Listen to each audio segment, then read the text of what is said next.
In today's video, what we're going to do is we're just going to start right where we left off from the previous video. We're still in section 8.4, but we're going to be talking about dividing radicals today. Unlike in the last video, we talked about multiplying. So if we take a look at number 10, we have a division problem with radicals. And it's pretty much the same concept as we talked about earlier in the chapter, just kind of vice versa of if a radical is applied in the numerator and the denominator, and they have the same index, which they do, that radical can be written as a singular radical over both of them. And vice versa. If it's a singular, it can be broken down into two parts. Now, how you want to keep it really depends on what kind of numbers you have. If we look at number 10, you have 15 and you have 3.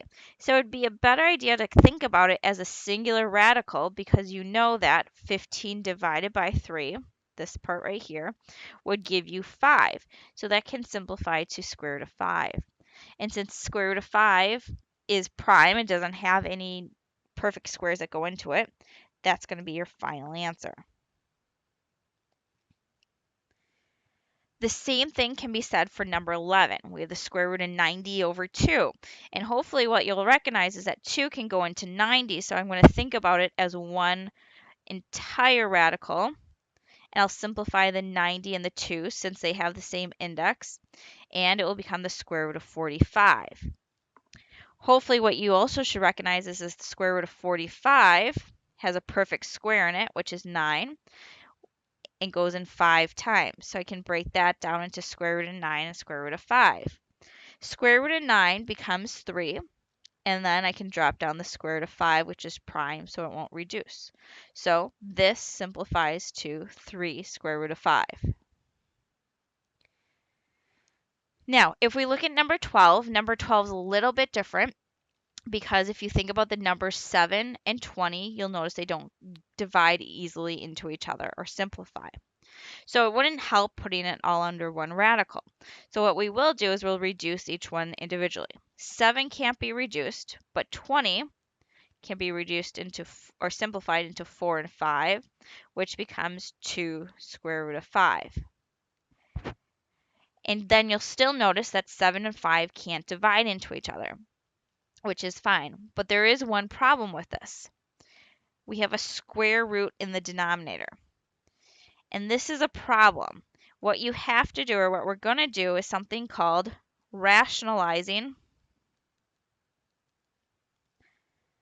the denominator.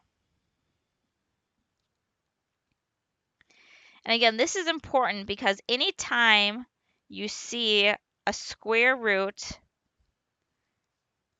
in the denominator, you have to get it out. And actually any radical. So cube root, fourth root, etc. You cannot have one of those in the denominator. And I'll explain why in just a couple minutes. But your job is to get that out of the denominator. And to do that, again, we're going to use this process called rationalizing the denominator to get rid of it. Now, you may recall in the other video that we said that if we times a square root by itself, basically the indexes of 2, because it's a pairing, cancel each other out and you get whatever the radicand is. So there's the pairing, square root of 5 times square root of 5. The radicals cancel and you get 5. And we're going to use that idea to get rid of the radical in the denominator. So we're going to do 2, or square root of 7 over 2 times square root of 5. And the only thing we care about is this radical in the denominator. So what we're going to do is we're going to take the problem and multiply it by square root of 5 times square root of 5, because this is really 1, remember? And then you're going to multiply across. Square root of 7 times square root of 5 is square root of 35. And then 2 square root of 5 times square root of 5 is 2 times 5. So we'll get square root of 35 over 10. 35 is not a perfect square, so it can't be simplified. So we're going to leave it just the way it is. Number 13, you'll notice that we have a radical in the denominator, but nothing in the numerator. So we can't simplify the 5 and the 3 because the 5 is not underneath the radical. But again, the problem is the square root of 3. We do not want it there, so we have to get rid of it. And we do that by rationalizing. So we're going to multiply by the denominator, square root of 3 times square root of 3. And that is going to give you 5 square root of 3 over 3. Because remember, those will cancel out to give you 3. You would see or double check to make sure that that doesn't simplify, which it doesn't. So that is actually your final answer, 5 square root of 3 over 3. And remember, you cannot simplify something inside the radical with something outside. So that's why it's in simplest form. In 14, we're no longer dealing with square roots, we're dealing with cube roots. We have 7 over the cube root of 9. And again, because 7 doesn't have a radical on it, you can't try to reduce it. The problem comes in with this square root of, cube root of 9. We can't have that in the denominator. The problem is, though, if I try multiplying it by cube root of 9 to try to get rid of it, you end up getting the cube root of 81. And 81 is not a perfect cube, so we're kind of back to the basics again.